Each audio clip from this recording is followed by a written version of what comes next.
जब कोई व्यक्ति राम राम कहता है तो वह केवल परंपरा नहीं निभा रहा होता, वह अनजाने में एक ऐसी चेतना को जगाता है जो शब्दों से परे है और समय से भी परे है। शास्त्रों में कहा गया है, राम नाम कोई ध्वनि नहीं, एक चलती हुई शक्ति है जो जहाँ भी सच्चे भाव से पुकारी जाती है वहाँ धीरे धीरे अपने चिन्ह छोड़ने लगती है। क्या आपने कभी अनुभव किया है कि बिना किसी कारण के अपने ही घर में बैठते हुए मन अचानक शांत हो जाए? ना कोई पूजा चल रही हो, ना कोई भजन, फिर भी हवा जैसे कुछ कह रही हो।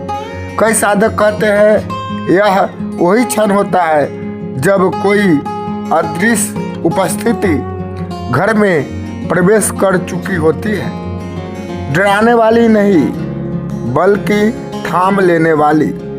नमस्कार मित्रों, स्वागत है आपका झलक दिव्य ज्ञान में, जहां हम केवल कहानियां नहीं सुनाते बल्कि उन रहस्यों को छूते हैं जो जीवन को भीतर से बदल देते हैं। कहा जाता है जिस घर में राम नाम पहली बार सच्चे भाव से लिया जाता है वह घर धीरे धीरे एक साधारण निवास नहीं रहता, वह ऊर्जा क्षेत्र बनना शुरू हो जाता है। शुरुआत बहुत सूक्ष्म होती है, इतनी सूक्ष्म कि व्यक्ति खुद भी पहले समझ नहीं पाता। बस इतना लगता है कि अब बहस कम हो रही है, अब शब्द सोच समझकर निकलते हैं, अब चुप्पी भी भारी नहीं लगती। यही वह पहली शक्ति है जो राम नाम के साथ आती है, शांति।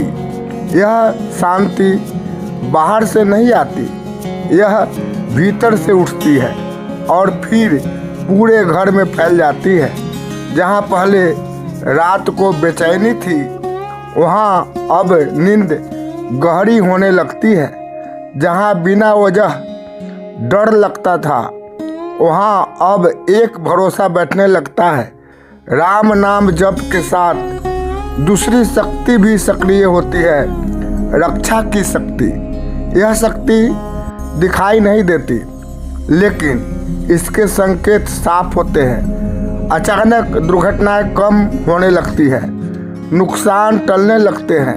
कई बार संकट आता है लेकिन अंतिम क्षण में रास्ता बदल जाता है, मानो कोई कह रहा हो यहाँ तक नहीं। संतों ने कहा है नाम जप करने वाले के घर के चारों ओर एक अदृश्य घेरा बन जाता है जिसे नकारात्मक शक्तियाँ पार नहीं कर पाती। और सबसे अद्भुत बात यह है इसका असर केवल जप करने वाले पर नहीं पड़ता, पूरा परिवार धीरे धीरे बदलने लगता है। जो व्यक्ति हमेशा क्रोध में रहता था वह थोड़ा ठहरने लगता है, जो हर बात पर शिकायत करता था वह चुप रहना सीखने लगता है। यह कोई समझाने से नहीं होता, यह कंपन से होता है। राम नाम की कंपन घर की दीवारों में बस जाती है। इसके बाद प्रवेश करती है तीसरी शक्ति, करुणा। अब व्यक्ति को दूसरों का दुख दिखने लगता है। अब केवल मैं महत्वपूर्ण नहीं रहता, अब हम का भाव जन्म लेता है। पुरानी शिकायतें अपने आप ढीली पड़ने लगती है, रिश्ते फिर से सांस लेने लगते हैं। यही वह अवस्था होती है जब चौथी शक्ति जागती है, विवेक।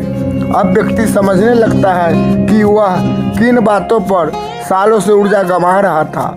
जो चीज़ें कभी बहुत ज़रूरी लगती थी अब महत्वहीन लगने लगती है, और जो वास्तव में ज़रूरी है, शांति, स्वास्थ्य, संबंध, वेश, अपने आप प्राथमिकता बन जाते हैं। राम नाम जब अहंकार नहीं बढ़ाता, यह आत्मबल देता है।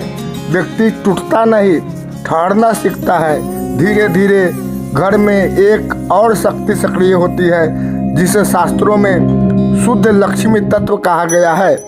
यह धन की नहीं, स्थिरता की शक्ति है।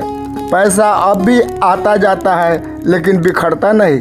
गलत फैसले अपने आप रुक जाते हैं, अनावश्यक खर्च बिना प्रयास के खत्म होने लगते हैं। यह बदलाव बाहर से साधारण दिखता है लेकिन भीतर से यह एक गहरा चमत्कार होता है। राम नाम पुराने कर्मों को धीरे धीरे जलाने लगता है। कुछ समस्याएं फिर से सामने आती है लेकिन इस बार समाप्त होने के लिए, और अंत में एक ऐसी अनुभूति जन्म लेती है जिसे शब्दों में कहना कठिन है।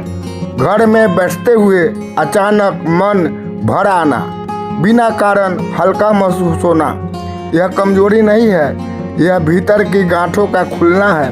यही राम नाम का रहस्य है। यह जीवन से समस्याएं हटा नहीं देता, लेकिन समस्याओं के बीच भी आपको अकेला नहीं रहने देता। और शायद यही इसका सबसे बड़ा चमत्कार है कि यह आपको हर श्वास के साथ यह एहसास दिलाता है तुम अकेले नहीं हो। अगर आज भी आपके मन में कहीं अशांति है तो शुरुआत बस एक नाम से की जा सकती है, राम, बस राम। थैंक यू, धन्यवाद।